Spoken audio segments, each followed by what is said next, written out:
ये आकाशवाणी के गांतोक केंद्र हैं। हिंदी वार्ताओं के कार्यक्रम अंतर्गत अब प्रस्तुत है एक वार्ता। विषय है पराधीन सपने हूं सुख नहीं। वार्ताकार त्रिलोकनाथ पांडे। हर तरफ होगा काला धुआं, घुटन भरी होगी जिंदगी, सांसें भी मुकम्मल ना होंगी, सांसें भी मुकम्मल ना होंगी यदि बेड़ियां पराधीनता की लगीं।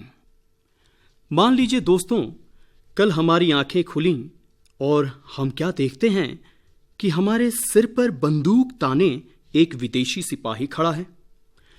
आंख खुलते देख हमें बालों से खींचकर जमीन पर पटक दे और कहे कि तुम्हारा देश हमारे देश का गुलाम हो गया है। विरोध करने पर नाना प्रकार की यातनाओं का हमें सामना करना पड़े। अब जरा सोचिए, अगर ऐसा सही मायने में हो जाए तो क्या होगा? कल से हमारी जिंदगी नहीं रहेगी। हमारी स्थिति चूहे दानी में कैद उस मूषक की तरह हो जाएगी जिसके प्राण उसे कैद करने वाले के रहमो करम पर निर्भर होगी। क्या हम ऐसी जिंदगी जीने के लिए फिर से तैयार हैं? आप भी सोचते होंगे कि आखिर ये कहानी सुनाई क्यों जा रही है, आज इसकी प्रासंगिकता क्या है। अब तो कोई देश किसी अन्य देश को अपना गुलाम बना नहीं सकता, उस पर बर्बर शासन कर नहीं सकता। अब तो पराधीनता सपने में डराने वाली चीज भी नहीं है। अब वह अपने खूंखार पंजे से किसी धड़कते हृदय को खींच नहीं सकता, क्योंकि अब देश है स्वतंत्र, मेदिनी स्वतंत्र है, मधुमास है स्वतंत्र, चांदनी स्वतंत्र है, हर दीप है स्वतंत्र, रोशनी स्वतंत्र है, अब शक्ति की ज्वलंत दामनी स्वतंत्र है। जी हां, हम अब आजाद हैं, स्वतंत्र हैं, स्वाधीन हैं, अपने मन के मालिक हैं। हमारे विचार रूपी पक्षी स्वतंत्रता रूपी उन्मुक्त गगन में पंख पसारते हैं। हम जो चाहें कर सकते हैं। हम स्वयं अपना भविष्य निर्माता हैं, क्योंकि अब तो भारत ही भाग्य विधाता है। कई क्षेत्रों में हम विश्व विजेता हैं। यदि कोई भूल कर भी हमारी मां के दामन पर हाथ लगाने की कोशिश करेगा तो हर भारतीय की धमनियों में उफनता हुआ लहू ललकार कर यही कहेगा, अपनी आजादी को हम हरगिज मिटा सकते नहीं, अपनी आजादी को हम हरगिज मिटा सकते नहीं। सिर कटा सकते हैं लेकिन सिर झुका सकते नहीं। अपने पूर्वजों की तरह आज हर भारतीय को तुलसीदास की पंक्ति सदैव याद रहती है, पराधीन सपने हूं सुख नहीं। अर्थात पराधीन व्यक्ति के लिए सपने में भी सुख नहीं है।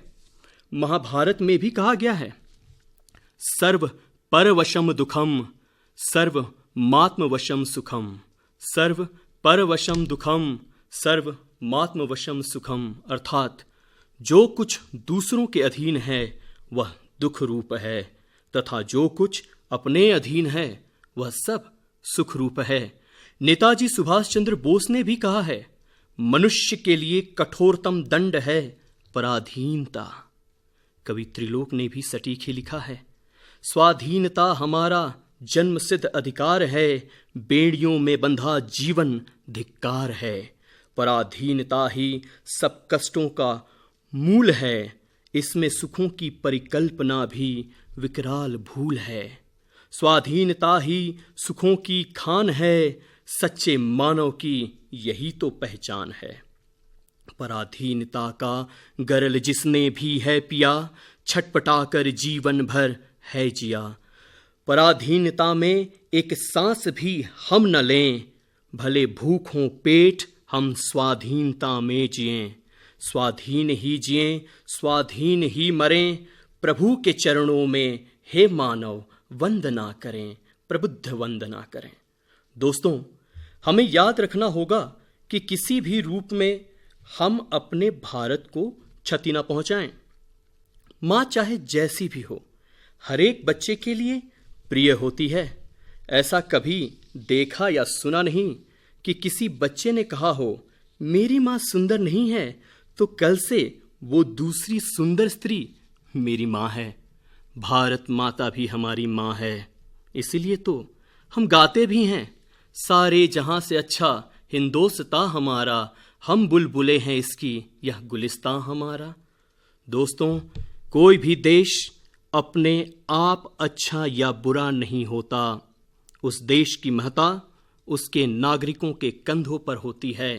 हरिऔध जी ने सही ही कहा है, सब तरह से आज जितने देश हैं फूले फले, बुद्धि विद्या धन विभव के हैं जहां डेरे डले, वे बनाने से उन्हीं के बन गए इतने भले, वे सभी हैं हाथ से ऐसे सपूतों के पले। अब हम भारतीयों पर निर्भर करता है कि अपने देश को दुल्हन बनाएंगे या उसका जनाजा निकालेंगे। कवि की पंक्तियां हम भारतीयों के हृदय के बंद किवाड़ों को जोर जोर से पीट कर कह रही हैं कि हमारे देश को कोई बाहर से आकर सोने की चिड़िया नहीं बनाएगा, बल्कि हम भारतीयों के वर्तमान में किए गए कर्म ही भारत का भविष्य निर्माण करेंगे। यहां भारतीय से मेरा तात्पर्य हम सब से है। यदि हम विद्यार्थी हैं और जी जान लगाकर पढ़ाई नहीं करते, तो हम अपने साथ साथ देश के साथ भी गद्दारी करते हैं, क्योंकि हम देश के भविष्य हैं। यदि हम शिक्षक हैं और पूरी लगन से अपने शिक्षार्थियों को सही से नहीं पढ़ाते, तो हम एक कमजोर राष्ट्र का निर्माण करते हैं। यदि हम डॉक्टर हैं और सच्चे दिल से अपनी जिंदगी मरीजों की सेवा में नहीं झोंक देते, तो हम अपने पेशे के साथ साथ अपने देश को भी धोखा देते हैं।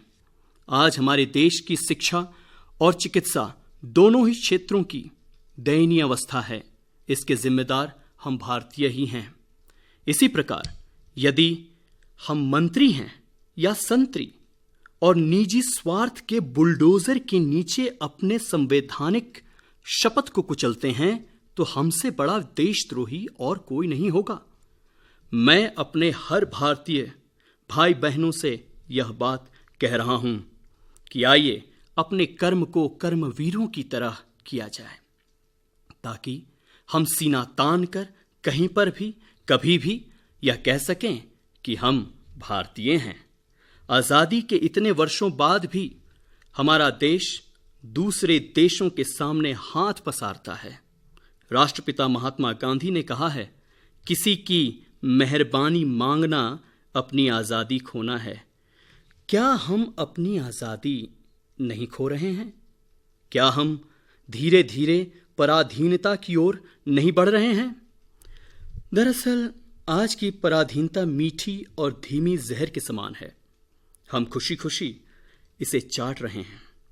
हमारे देश में हर पहली और दूसरी वस्तु विदेशी है, जिसका हम भारतीय सीना फुलाकर धड़ल्ले से प्रयोग कर रहे हैं और करने के लिए बाध्य हैं, क्योंकि अपना तो कुछ दिखता ही नहीं, और जो कुछ दिखता नहीं वह बिकता नहीं।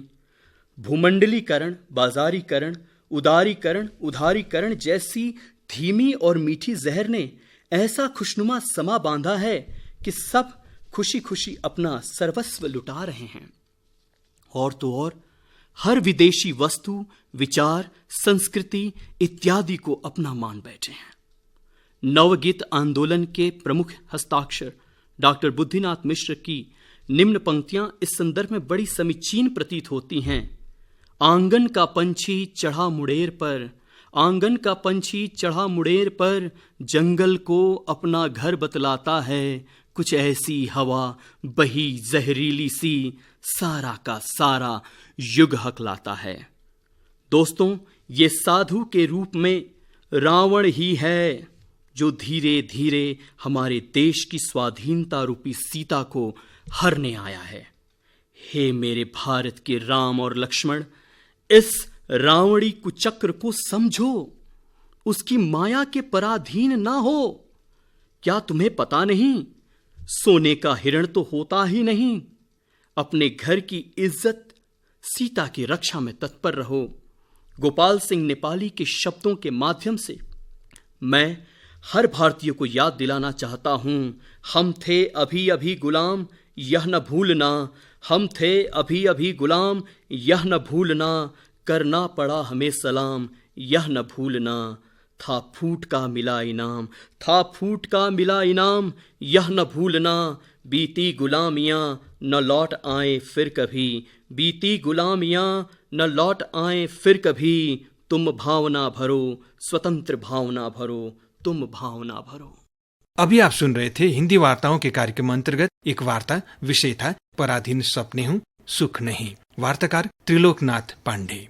ये आकाशवाणी के गांतोक केंद्र हैं। अब सुनिए हमारी अगली कार्यक्रम की घोषणा।